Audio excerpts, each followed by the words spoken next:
Nós vamos abrir as nossas Bíblias no livro de Deuteronômio, capítulo 21, retomando a sequência da exposição. Foi interrompida semana passada, já que eu estive na congregação. E hoje voltamos para a última parte daquele texto de Deuteronômio 21, que só tem 2 versículos, versos 22 e verso 23.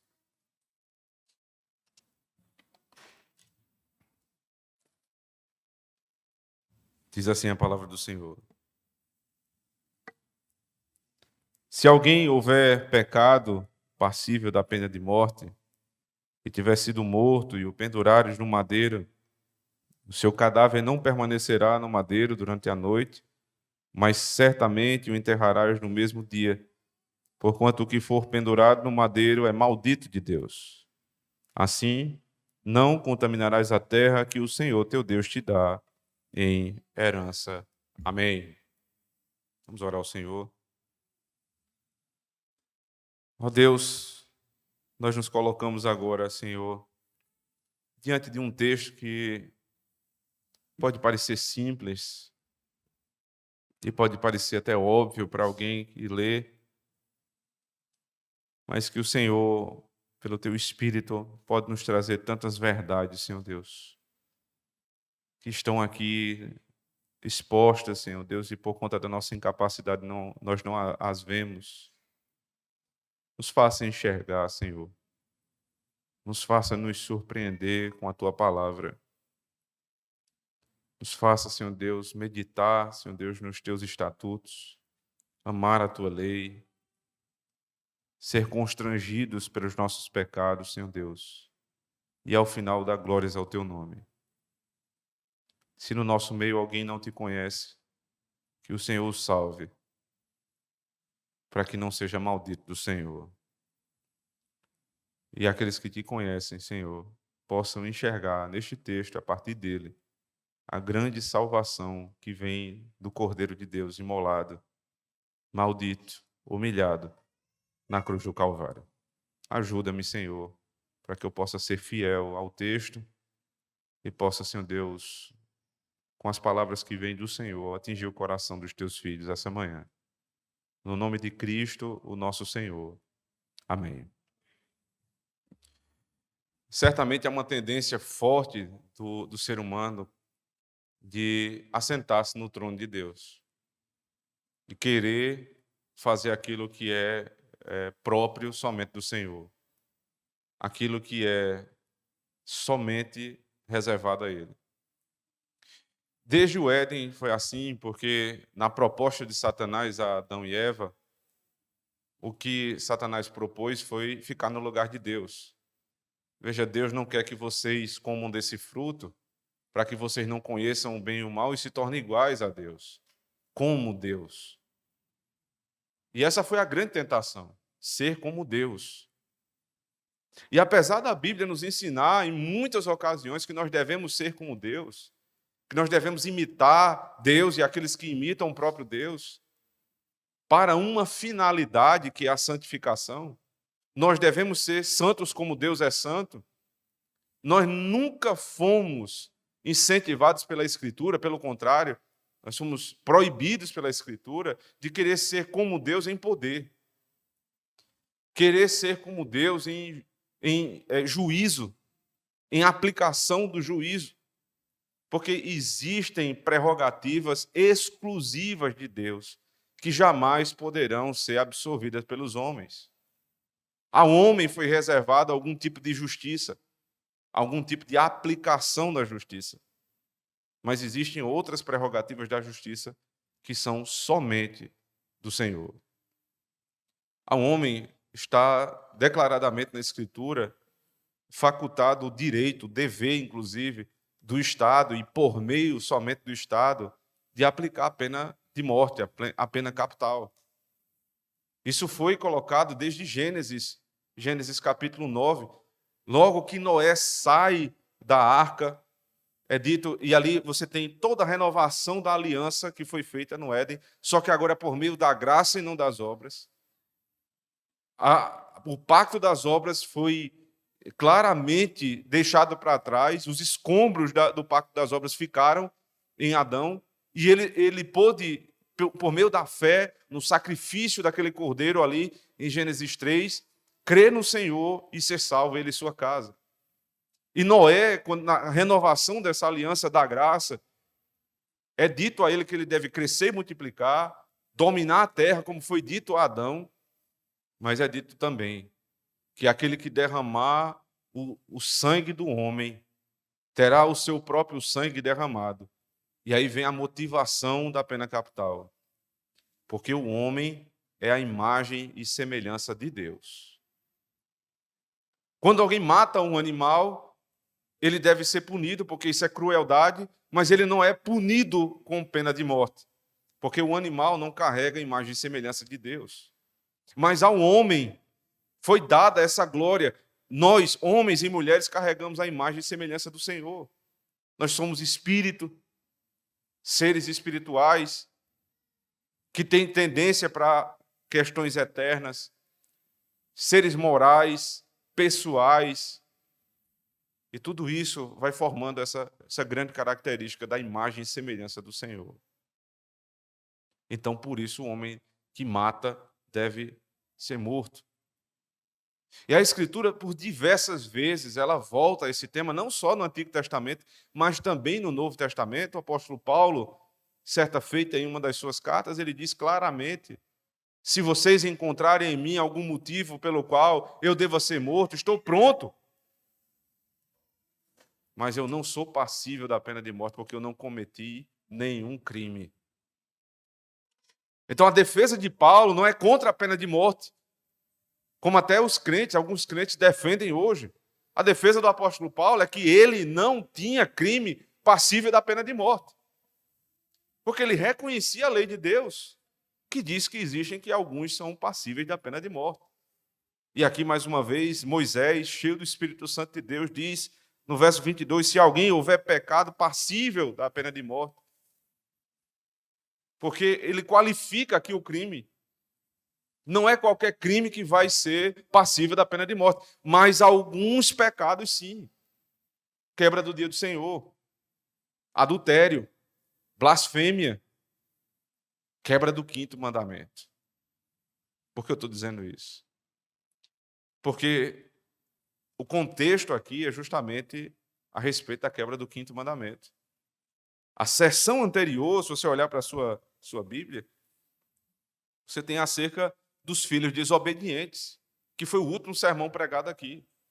Os filhos desobedientes, contumazes, e aí lembrando, não as crianças, mas os jovens contumazes, obstinados no pecado, eles eram denunciados pelos seus pais aos juízes da cidade, que faziam um papel de Estado, que eram certamente o Estado da época, que iriam julgar a causa e, se fosse necessário, apedrejá-los. É assim que terminam os versos passados, veja. Verso 20, e lhes dirão, este nosso filho é rebelde quanto mais, não dá ouvidos à nossa voz, é dissoluto e beberrão. Aqui ele explica, inclusive, como é que era a vida desse homem. Era um homem que vivia de maneira dissoluta e vivia nas drogas, né? de uma forma mais moderna, poderia dizer assim. Então todos os homens da sua cidade o apedrejarão até que morra. Assim eliminarás o mal do meio de ti. Todo Israel ouvirá e temerá. Todo Israel ouvirá e temerá. Então, a quebra do 5º mandamento, desonrar pai e mãe, se fosse por obstinação, chegava a esta consequência de apedrejamento. E quem deveria denunciar eram os próprios pais. Agora, imediatamente depois, você tem o crime, o pecado passível de morte, e agora já não fala mais de apedrejamento, mas de crucificação.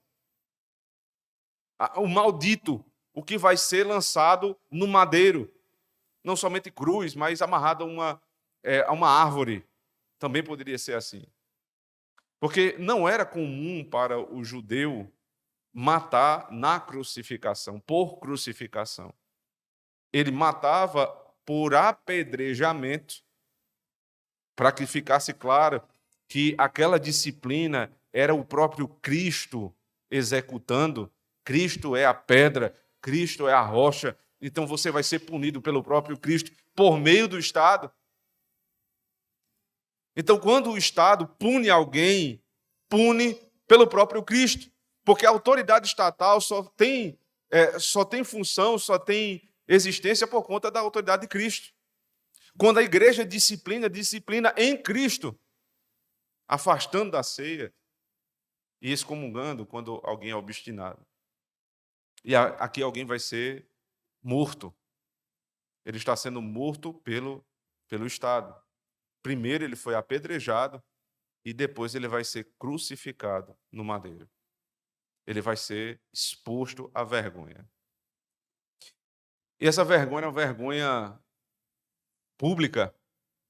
E a ideia da crucificação era justamente essa. O apedrejamento era público. Mas rapidamente alguém morria no apedrejamento. E a função aqui de dar publicidade é para causar terror. Observe, o texto termina no verso 21. Eliminarás o mal do meio de ti, todo Israel ouvirá e temerá.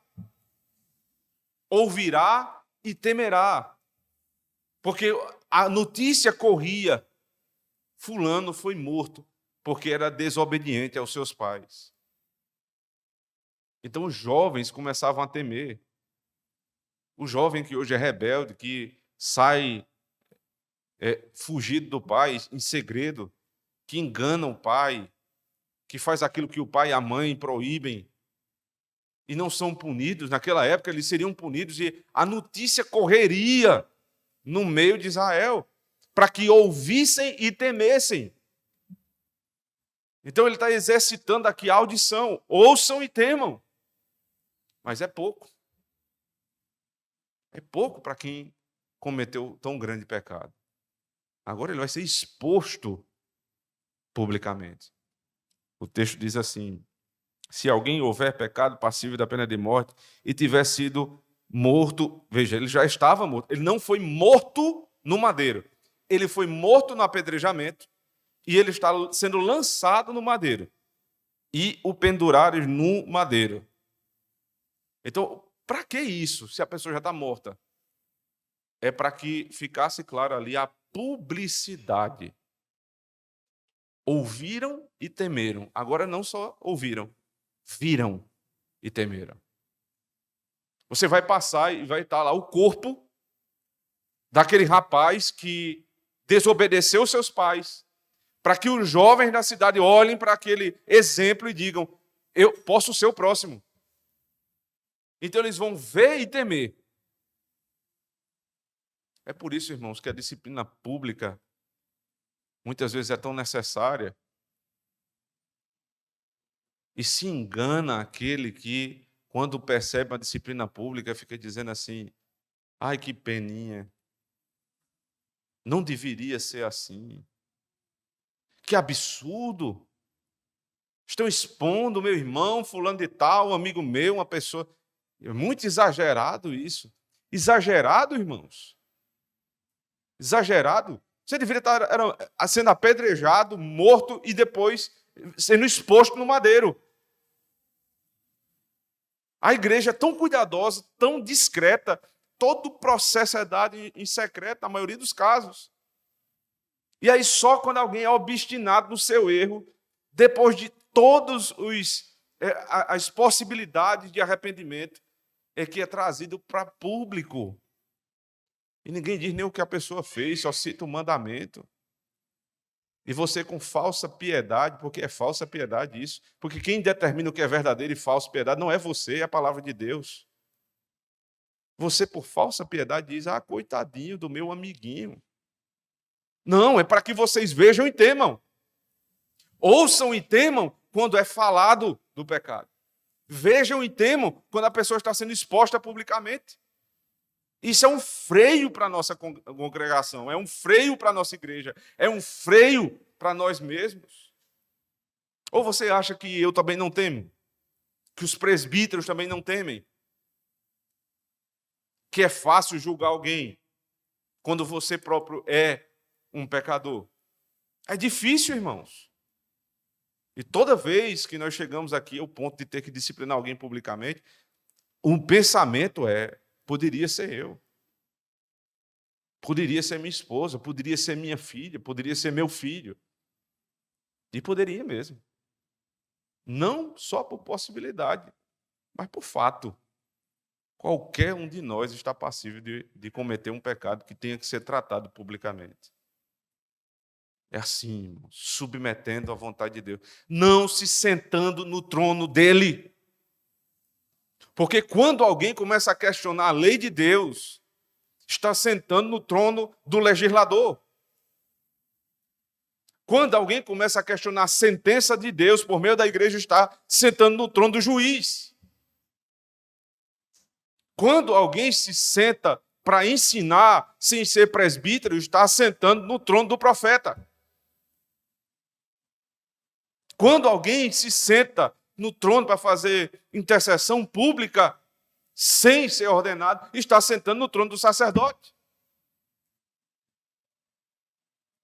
E vocês acham que isso não tem consequências? É claro que tem consequências. Sérias consequências. A lei de Deus está sendo profanada, a autoridade que Deus deixou na terra está sendo profanada. Assim como quando os juízes da terra não proclamam as sentenças corretamente, ou quando passam do limite, ou quando vão aquém da lei de Deus, como no nosso caso, no Brasil, onde não há pena de morte, onde o ladrão rouba e não restitui, mas vai preso, o que é uma incoerência, porque você continua no prejuízo. Quando mata, e algumas vezes vai preso, também não há justiça. Mas também não pode se passar do limite, como muitas vezes se fez ao longo da história. Para vocês terem uma ideia, no ano de 897 depois de Cristo, um papa chamado Formoso, ele havia morrido, e o papa que o sucedeu, Estevão VI, ele mandou exumar o corpo do papa Formoso, colocar as vestes sacerdotais naquele papa, sentá-lo no trono, depois de 2 anos da sua morte, e julgá-lo. Veja que loucura, ele foi julgado depois de morto, por heresias, porque eles nunca se deram bem, e quando este assumiu, o Papa Estevão VI, ele exumou o corpo do seu desafeto, o julgou, inclusive, delegando a um diácono da igreja o serviço da defesa. É claro que não valeu de absolutamente nada, porque ele foi excomungado e foi declarado culpado.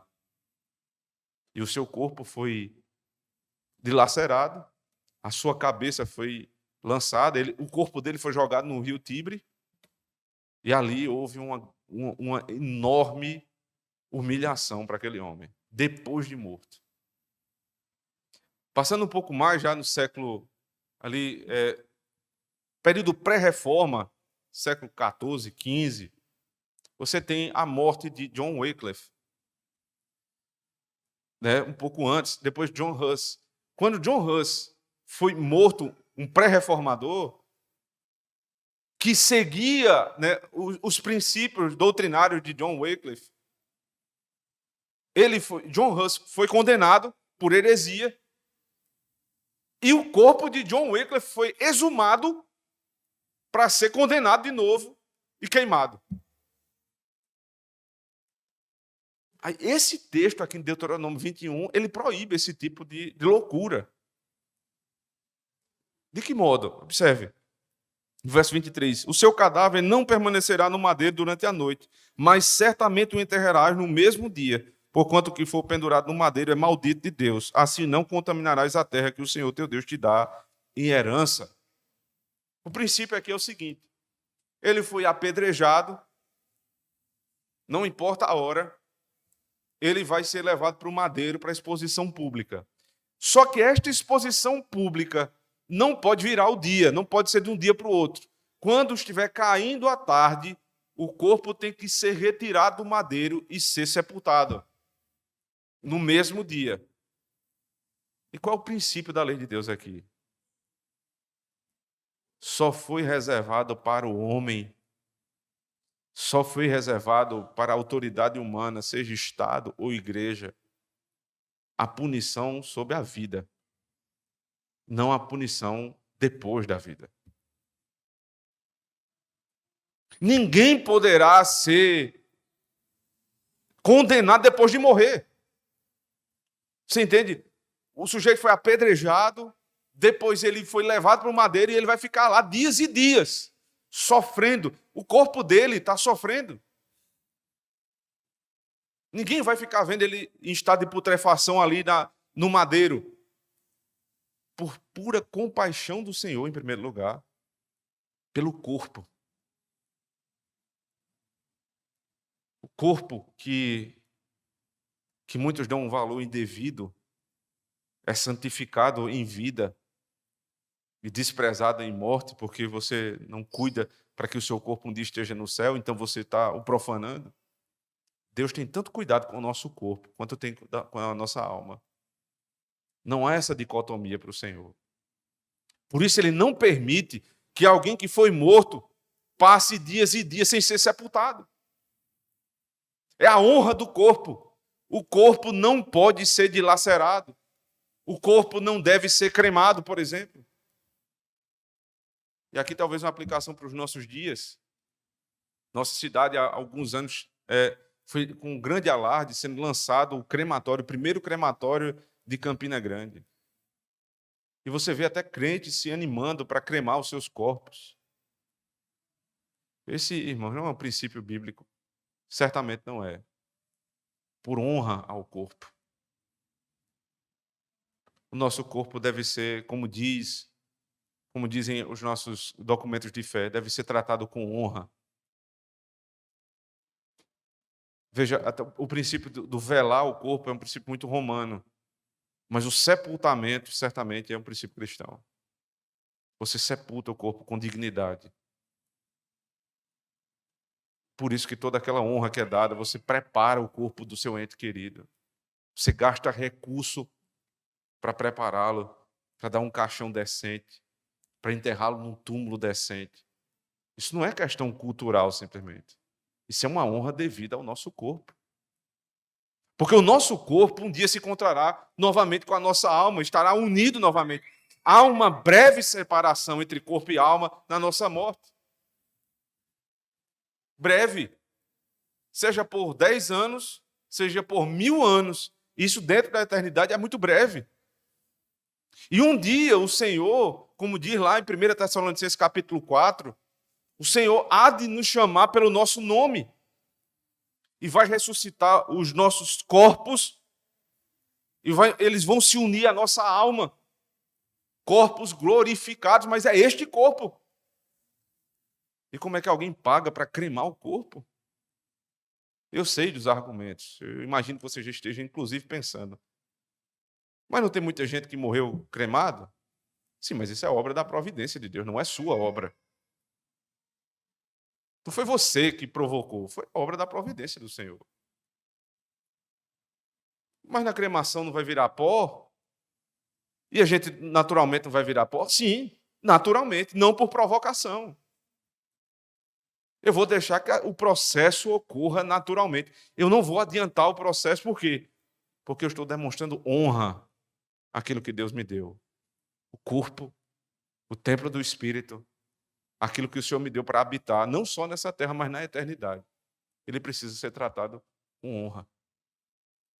Por isso que o homem vai ser apedrejado, ele vai ser lançado no madeiro, mas você não pode dilacerar o corpo, você não pode esquartejar. Isso não é um princípio bíblico. Não podia. Você deveria cuidar do corpo. Isso é o limite. É o limite que homem nenhum pode transgredir. Sabe por quê? Porque o nosso Senhor Jesus Cristo nos ensina. Veja só como é distinto.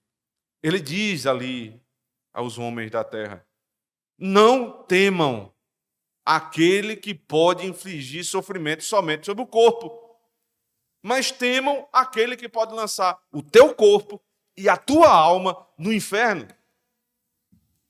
Porque aqui há uma dupla punição que cabe somente a Deus.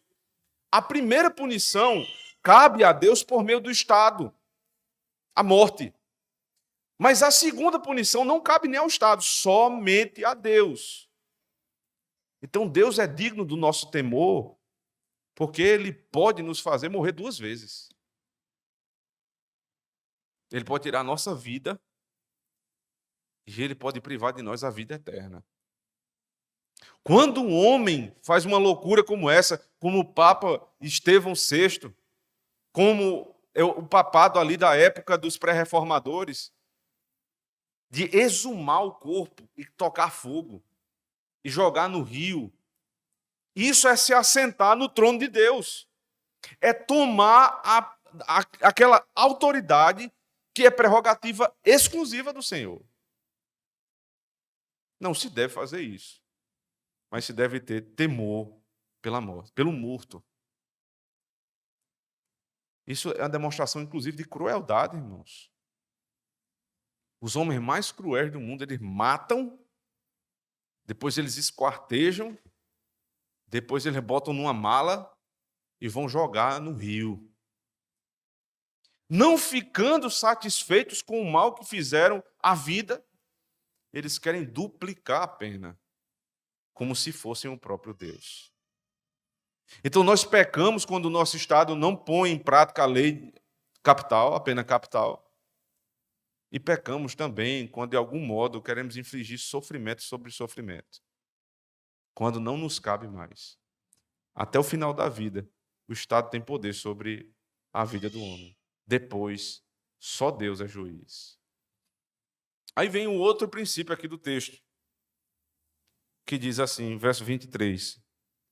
O seu cadáver não permanecerá no madeiro durante a noite, mas certamente o enterrarás. Veja sempre o princípio do enterro, do sepultamento. No mesmo dia, porquanto o que for pendurado no madeiro é maldito de Deus. O que é pendurado no madeiro é maldito de Deus. Uma frase de Peter Craig, eu achei muito interessante, porque ele diz assim, não é o fato de ser pendurado no madeiro que o torna maldito, mas ele é maldito e por isso é pendurado no madeiro. Porque não é simplesmente ser amarrado numa árvore que lhe torna amaldiçoado. Não é isso. Mas é porque você foi amaldiçoado pela lei de Deus que você vai ser levado ao madeiro. Por isso que foi delimitado o tipo do crime. Foi tipificado o crime passível de morte. E por conta dessa tipificação maligna, o sujeito é considerado amaldiçoado. Não é só uma pena comum, é uma maldição pública que ele vai carregar sobre si.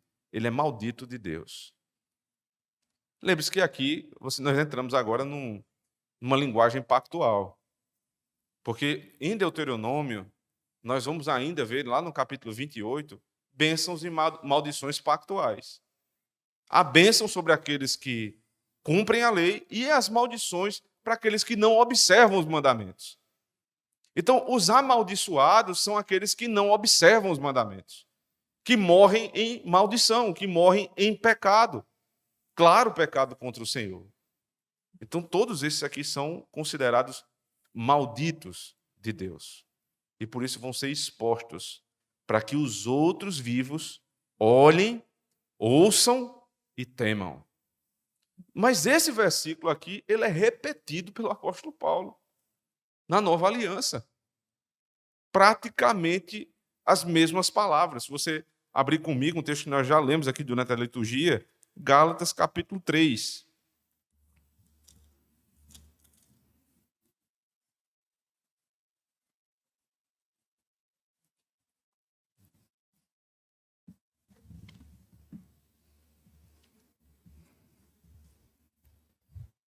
Verso 10, diz assim: todos quantos, pois, são das obras da lei, estão debaixo de maldição, porque está escrito, ele cita lá Deuteronômio 21, maldito todo aquele que não permanece em todas as coisas escritas no livro da lei para praticá-las. Maldito o que não permanece, não só Deuteronômio 21, mas também Deuteronômio 27, está sendo citado aqui, né, diretamente. Então, Aqui você percebe dois tipos de pessoas: os que estão debaixo da lei, os que estão tentando guardar a lei para ser salvos. Ele disse: se você está debaixo da lei, você é maldito, porque você não vai conseguir permanecer na lei. Aqui os detalhes da descrição: maldito todo aquele que não permanece na lei. Adão, nós não sabemos o tempo em que ele ouviu a palavra de Deus que não deveria comer do fruto, qual foi o intervalo de tempo entre ouvir a ordem e pecar. Mas houve algum intervalo, grande ou pequeno, houve algum intervalo. Se for um intervalo grande, independe, porque uma vez ele pecou. Determinado dia ele comeu do fruto proibido. Então ele não permaneceu na lei. O que foi dito a Adão é que ele estava sob um estágio probatório. Ele deveria cumprir toda a lei por certo tempo. Todo o tempo. Mas Adão pecou uma única vez. E porque pecou uma única vez, ele foi condenado. Então, todo aquele que não permanece na lei é maldito. Veja, se você conseguisse um dia, é impossível. Nós estamos aqui só imaginando. Um dia, você conseguiu cumprir todos os mandamentos, os 10 mandamentos. Seus aspectos positivos, negativos. Não foi negligente, foi providente. Você guardou não só externamente, mas guardou no teu coração. Não somente a teu respeito, mas com respeito ao teu próximo.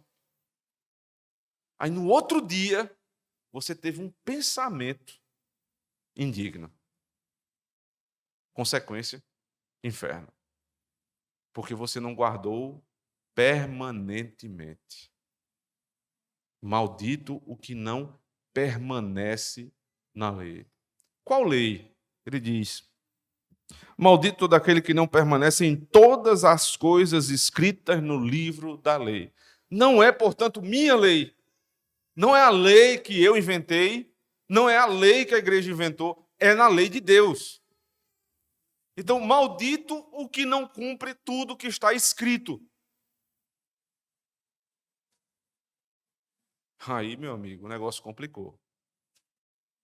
Porque se fosse minha lei, talvez eu até cumprisse. Porque é minha lei, eu vou me adaptar, eu vou adaptá-la a mim mesmo. Mas não é a lei que eu inventei, é a lei que Deus revelou. Eu preciso cumprir não só permanentemente, mas eu preciso cumprir tudo.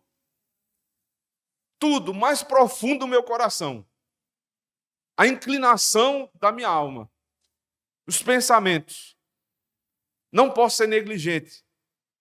Quando agir, tenho que agir em conformidade com a lei. Quando falar, tenho que falar em conformidade com a lei. Impossível. Maldito todo aquele que não permanece em todas as coisas escritas no livro da lei para praticá-las. Você precisa fazer. E é verdade que pela lei ninguém é justificado diante de Deus, porque o justo viverá pela fé.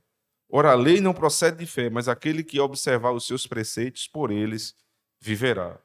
Cristo nos resgatou da maldição da lei, fazendo-se Ele próprio maldição em nosso lugar, porque está escrito: maldito todo aquele que for pendurado no madeiro. Agora é Deuteronômio 21. Primeiro 27, agora 21. Maldito todo que for pendurado no madeiro. Ele está explicando aqui. Você entendeu que você deveria ser amaldiçoado? Sim, porque você não permanece em todas as leis escritas e não permanece sempre nelas. Então você deve ser amaldiçoado. O que é que a lei diz a respeito daquele que é amaldiçoado? Tem que ser levado para o madeiro. Aí vem a esperança do Evangelho. Cristo se fez maldição no meu lugar. Como é que eu sei disso? Ele foi posto no madeiro. Eu que deveria estar no madeiro, ele foi para o madeiro no meu lugar. A maldição que era minha porque eu não permaneci na lei, ele tomou sobre si. E aí veja só, tem aqui um detalhe a mais. Ele não foi simplesmente, chegou para alguém e disse, me amarre no madeiro. Não foi assim. Ele passou por um processo judicial até lá. Assim como lá em Deuteronômio 21, todo aquele que era pendurado no madeiro passava por um processo judicial. Mas um segundo detalhe que muda tudo é que esse processo judicial foi injusto. Ele passa pela mão de Pilatos, passa pela mão de Herodes, até que Pilatos lava as mãos na segunda vez e diz, eu não vejo nada, eu não vejo nenhum crime passível de morte para esse homem. Ou seja, ele declarou exatamente o que Deuteronômio diz no capítulo 21, que para alguém ser levado à crucificação, precisava ser maldito e precisava ser condenado por um juiz. O juiz de Cristo disse, ele não cometeu nenhum pecado. Portanto, a morte de Cristo foi uma morte injusta. Aquele que não cometeu pecado se fez maldição em meu lugar. Porque eu, que se for para um juiz, diante do justo juiz, seria certamente condenado, não serei. Porque ele que nunca cometeu pecado foi julgado injustamente no meu lugar.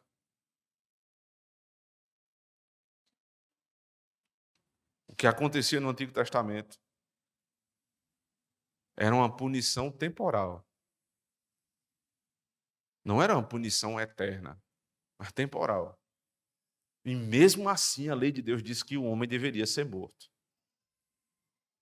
Porque aí sempre se levanta aquele argumento, né? No meio da igreja.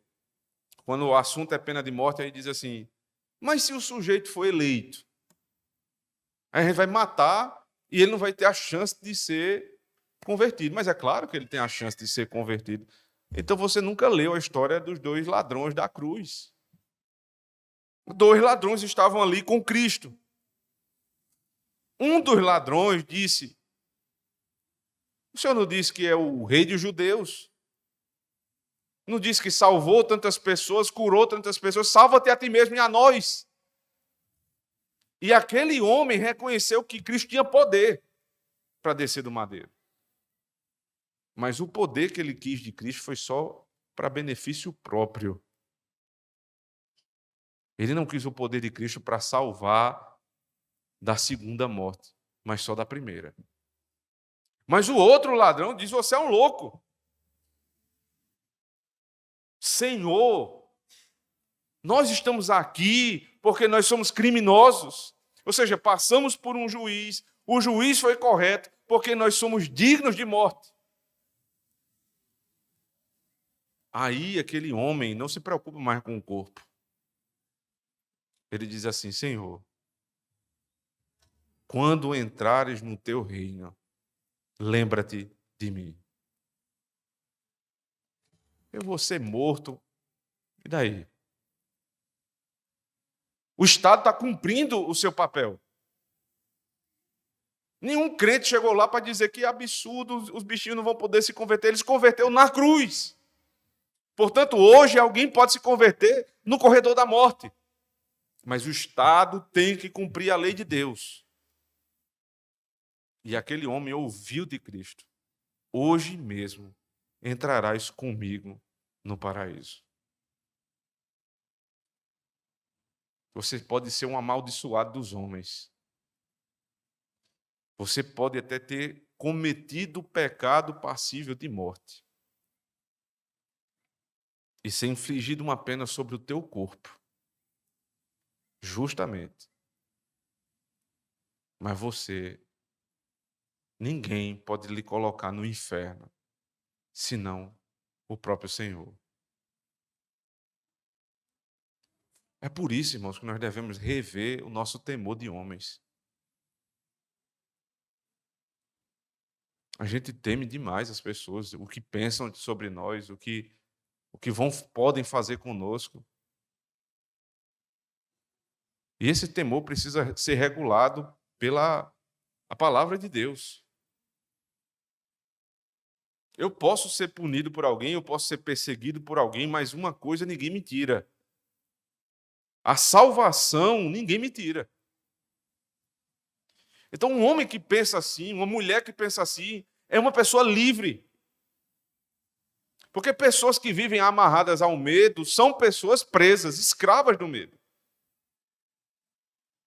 Elas sempre estão preocupadas de uma maneira equivocada a respeito da sua reputação, a respeito da perda de um benefício ou outro, de um conforto ou outro dessa vida. Ah, o que vão falar de mim, o que vão pensar de mim.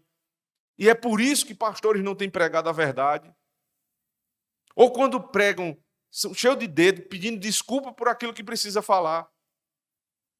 É por isso que a igreja não disciplina, com medo do que os irmãos vão pensar e vão deixar a igreja porque o filho, a filha, o neto, o bisneto vai ser disciplinado. Isso é uma vergonha para a família.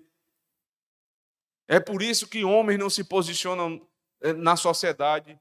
É por isso que a gente elege político que diz que é crente, mas baixa a cabeça sempre que é colocado contra a parede, porque são pessoas presas ao medo, ao temor de serem amaldiçoados pelo homem. E nós devemos ensinar para nós mesmos, em primeiro lugar, depois para as nossas esposas e filhos, que eles não devem temer a ninguém, somente a Deus, que pode lançar o corpo e alma no inferno. Você vai criar mais uma geração de homens corajosos, que não tem medo de falar a verdade, que não tem medo de viver a verdade, e não preferem se esconder nesse mundo de politicamente correto, para se dar bem para a sociedade. Você pode ser amaldiçoado das pessoas, isso não quer dizer nada. O que importa é que você tenha bom testemunho diante de Deus. E os homens mais poderosos dessa terra, eles podem, sim, muito contra nós, podem nos infligir muito sofrimento. Podem nos tirar emprego, podem nos tirar confortos, podem nos tirar a nossa reputação, mas nenhum deles pode arrancar do nosso coração a nossa fé e o testemunho que Deus tem para dar sobre nós, o verdadeiro testemunho. Com que tribunal você está preocupado? O tribunal dos homens que podem te crucificar, no sentido figurado, te expondo à vergonha por aquilo que você pensa, crê e da forma como você age? Ou você teme mais o tribunal de Deus, que pode lançar teu corpo e tua alma no inferno? Quem você teme mais? Os homens já não crucificam mais no madeiro. Eles crucificam na internet. Eles fazem um espetáculo para o mundo na internet. Humilham os crentes. Pisam os crentes. Infligem sofrimento sobre sofrimento. Mas ainda que eles nos matassem, nossa fé continuava viva. Mas Deus, Ele não vai infligir sobre ti um sofrimento que é virtual, mas um sofrimento eterno. Porque há uma dupla ressurreição. Uma dupla ressurreição, que está tratada lá em 1ª Carta aos Tessalonicenses, capítulo 4, a partir do verso 13. O texto diz claramente, Paulo diz, eu não quero que vocês fiquem ignorantes a respeito daquele dia. Porque haverá um dia onde o Senhor soará a trombeta e Ele chamará os mortos dos seus túmulos. Os que foram sepultados se levantarão. Os que já estavam como pó, o pó se unirá. Os que foram cremados e lançados no mar, o mar devolverá os seus corpos e vão se juntar às suas almas. E os que viveram em Cristo ressuscitarão para a vida. Os que viveram sem Cristo ressuscitarão a segunda vez para a segunda morte. E o texto diz que os que estiverem em Cristo viverão com Ele eternamente. Mas os que não estiverem com Ele serão lançados no mar de fogo e enxofre, que é a segunda morte, o inferno. Com que você se preocupa? Com que os homens dizem a você: ah, eu não quero ir para a igreja não, porque senão meu amigo vai dizer que eu sou careta, retrógrado. Meu amigo, aqui a questão não é ser careta, retrógrado, é ir para o inferno. O que é que você quer da sua vida eterna? Não vou andar com a Bíblia não, porque vão ficar dizendo o que de mim? Que eu sou agora um radical, fundamentalista religioso. Que digam. Que digam o que quiserem. Chama a gente do que quiser. Chama de fundamentalista, chama de radical, chama de neopuritano, chama do que tu quiser e vai para o inferno com essa tua crença. Porque vão ser amaldiçoados os que amaldiçoam o povo de Deus. E serão abençoados os que abençoam o povo de Deus. Esta é a promessa que está sobre nós, irmãos. Esta é a promessa do final do texto de Gálatas, no capítulo 3. Abra comigo pela última vez a sua Bíblia durante esse sermão. Verso 13. Cristo nos resgatou da maldição da lei, fazendo-se Ele próprio maldição em nosso lugar, porque está escrito: maldito todo aquele que for pendurado em madeira. Para quê? Para que ele foi pendurado no madeiro? Para que a bênção de Abraão chegasse aos gentios em Jesus Cristo, a fim de que recebêssemos pela fé o Espírito prometido. Os que nos amaldiçoam são eles malditos, porque Deus nos abençoa em Cristo Jesus. Quem é que você tem medo? O tribunal do homem ou o tribunal de Deus? Amém. Vamos orar ao Senhor. Seja bendito, Senhor, Deus da nossa vida, juiz das nossas causas. Por tanto tempo, Senhor, fomos medrosos, temerosos, e achávamos, Senhor Deus, que deveríamos ter sempre uma preocupação exacerbada a respeito do que o mundo pensa sobre nós. O Senhor tem nos dado o espírito de coragem e não o espírito de frouxidão. O Senhor tem nos dado o espírito, Senhor Deus, de força, de fortaleza, não o espírito de temor. Não porque tenhamos em nós força alguma, mas pela força que vem da cruz do Calvário, pelo poder que emana dela, Senhor. Teu filho foi morto, humilhado, lançado no madeiro, para que nós nunca pudéssemos passar por essa vergonha. Teu filho ascendeu aos céus e está assentado à destra do Pai, de onde há de vir para nos julgar vivos e mortos. E pela fé nas promessas que o Senhor nos deu, nós um dia ressuscitaremos corpo e alma com Ele. Aí está a nossa força.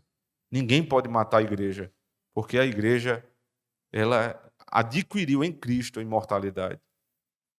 Podem, Senhor, exumar nossos corpos e lançá-los nos rios, esquartejá-los, Senhor Deus, e pendurar as nossas cabeças. Mas nunca, nunca poderão tirar o nosso direito em Cristo de ter os nossos corpos unidos às nossas almas no último dia. E nós veremos, como diz o Salmo 23, diante de nós, naquele banquete, todos os nossos inimigos por estrado dos teus pés. Seja bendito o Senhor da nossa vida, porque somente a ti tememos. Amém.